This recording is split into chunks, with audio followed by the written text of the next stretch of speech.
ప్రవక్త ముహమ్మద్ రసూలుల్లా సల్లల్లాహు అలైహి వసల్లం వారు జంగే తబూక్ కోసమని బైతుల్ మాల్ అంతా కూడా జమ చేస్తున్నారు. వాస్తవానికి జంగే తాబూక్ జరగలేదు, యుద్ధం ఏం జరగలేదు. కానీ పోవటం 20 రోజులు, రావటం 20 రోజులు, అక్కడ విడిది 10 రోజులు, మొత్తం 50 రోజుల ప్రణాళికతో జరుగుతున్నటువంటి ఒక ప్లానింగ్ జరుగుతుంది. అయితే ఈ ప్రయాణంలోనూ రాకపోకలకి మొత్తం అక్కడ ఉండటానికి కావలసినటువంటి అన్ని సామాగ్రి సదుపాయాలను సమకూర్చే ప్రయత్నంలో ఉన్నారు.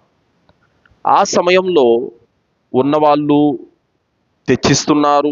ధనపరంగా, దుస్తుల పరంగా, ఆయుధాల పరంగా, వాహనాల పరంగా అనేక రకాలుగా సమకూరుస్తున్నారు. అందులో అబు ఆకిల్ అనేటువంటి ఒక సహాబీ ఉండేవారు. ఆయన చాలా పేదవారు. ఎంత పేదవారు అంటే ఆయన కట్టుకోవడానికి బట్టలు కూడా లేవు కనీసం అసలు. అలాంటి పేదవారు. అయితే ఆయన నేను కూడా దైవ మార్గంలో ఖర్చు చేయాలి, అందరూ పుణ్యం సంపాదించుకుంటున్నారు, నేను కూడా పుణ్యం సంపాదించుకోవాలి అన్నటువంటి తపన ఆయనలో నిండుగా ఉంది.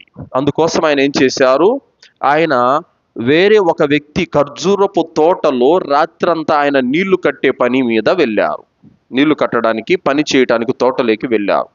వెళ్ళి ఆయన ఉదయాన్నే ఆ పని చేయగా వచ్చినటువంటి ఆ కూలి ఖర్జూరాలు కొన్ని తీసుకొని వచ్చి బైతుల్ మాల్లో జమ చేయడానికి వస్తున్నారు. వస్తూ ఉంటే కొంతమంది అవిశ్వాసులు ఎగతాళి చేశారు. ఏమిటి, ఈ పిడికెడు ఖర్జూరాలతోనే మీరు యుద్ధం గెలిచేస్తారా? ఈ పిడికెడు ఖర్జూరాలు అల్లాహ్కు అవసరమయ్యాయా? ఈ పిడికెడు ఖర్జూరాలతో మీరు ఏం చేయగలరు అని నవ్వుకుంటూ ఎగతాళి చేశారు సోదరులారా.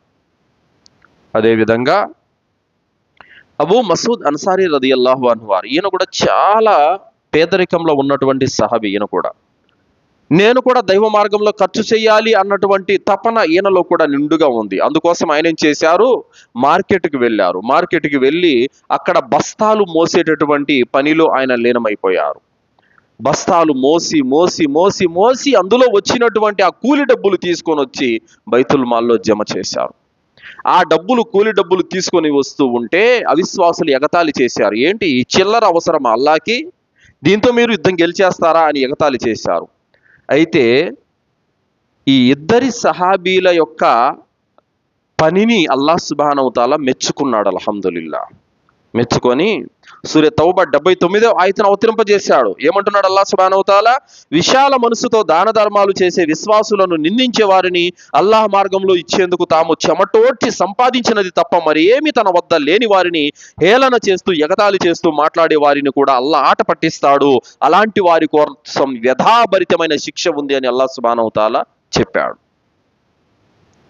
ఇందులో మనం గ్రహించవలసినటువంటి గుణపాఠం ఏమిటంటే సోదరులారా, మాకు అల్లాహ్ మార్గంలో ఇవ్వాలని ఉందండి, కానీ మా వద్ద ఏమీ లేదు అనేటటువంటి వారు కూడా ఉన్నారు. మా దగ్గర ఏమీ లేదు, అందుకే మేము ఇవ్వలేకున్నాం, అందుకే మేము ఖర్చు పెట్టలేకున్నాం అనేటటువంటి వారు కూడా ఉన్నారు. కానీ సహాబీలను చూడండి, కట్టుకోవడానికి బట్ట లేదు, సరిగా ఉండటానికి ఇల్లు లేదు, సరిగా తినడానికి తిండి లేదు, అయినప్పుడు కూడా మా వంతు మేము తప్పనిసరిగా అల్లాహ్ వద్ద పుణ్యాన్ని పొందాలి అన్న తపన హృదయంలో ఉంది. అల్లాహ్ సుబ్హానహు వ తఆలా వాళ్ళ పట్ల రాజీ అయిపోయాడు. అల్హమ్దులిల్లా. అంతటి ఘనత ఈ సహాబీలకి దక్కింది. కారణం తపన. తపనతో కూడినటువంటి ఆచరణ మనలో ఉండాలి సోదరులారా. అందుకే అల్లాహ్ ఏమంటున్నాడు, కలిమిలోను లేమిలోను, 2 విధాలుగా 2 స్థితుల్లోనూ మీరు ఖర్చు పెట్టాలి అల్లాహ్ మార్గంలోనే అల్లాహ్ తెలియజేశాడు. కాబట్టి మనలో తపన నిండుగా ఉండాలి. ఆ తపనతోనే ఆచరణ అనేది మనం మొదలెట్టాలి సోదరులారా. సోదరులారా, దైవ ప్రవక్త సల్లల్లాహు అలైహి వసల్లం వారి కాలంలో ఒక స్త్రీ 2 పిల్లల్ని, ఆడపిల్లల్ని తీసుకొని వచ్చింది. అమ్మ ఆయిషా రదియల్లాహు అన్హా వారి వద్దకి. అమ్మ ఆయిషా రదియల్లాహు అన్హా వారు 3 ఖర్జూరాలు ఇచ్చారు. ఆమె ఏం చేసింది, ఒక పిల్లకి ఒక ఖర్జూరము, మరో పిల్లకు ఒక ఖర్జూరం ఇచ్చి 3వ ఖర్జూరం ఆమె తినబోతుంటే పిల్లలు మళ్ళీ అమ్మ అన్నారు. ఆమె ఏం చేసింది, నోటు వద్ద ఉన్నటువంటి ఆ ఖర్జూరాన్ని తీసి 2 ముక్కలు చేసి ఆ పిల్లకు సగం, ఈ పిల్లకు సగం ఇచ్చింది. అల్హమ్దులిల్లా. ఆమె ఏమి తినలేదు. ఆ ఆయిషా రదియల్లాహు అన్హా వారు ప్రవక్త గారు రాగానే ఇదంతా చెప్పింది. మరి ఆ స్త్రీకి ప్రవక్త సల్లల్లాహు అలైహి వసల్లం వారు స్వర్గ శుభవార్తనిచ్చారు. మరి అల్లాహ్ ఏం, ప్రవక్త సల్లల్లాహు అలైహి వసల్లం వారు అంటున్నారు, ఇత్తకున్నార వలౌ బిషిక్కి తమరతిన్, ఖర్జూరపు ముక్కనైనా సరే మీరు అల్లాహ్ మార్గంలో దానం చేసి మిమ్మల్ని మీరు నరకం నుండి కాపాడుకోండి అని అల్లాహ్ అంటున్నాడు. ఏంటి, ఖర్జూరపు ముక్క దానం చేస్తేనే స్వర్గం వచ్చేస్తుందా? అవును, నీలో స్తోమత లేనప్పుడు నీ తపనే నిన్ను స్వర్గానికి తీసుకెళ్తుంది. అల్హమ్దులిల్లా. అందుకోసమే ప్రవక్త గారు ఏమన్నారు, మీరు తహజ్జుద్ నమాజు చదవాలని నియ్యతో పడుకోండి, ఒకవేళ మీరు నిద్ర లేయలేకపోయినా కూడా తహజ్జుద్ నమాజ్ చదివిన పుణ్యం వచ్చేస్తుందని అన్నారు.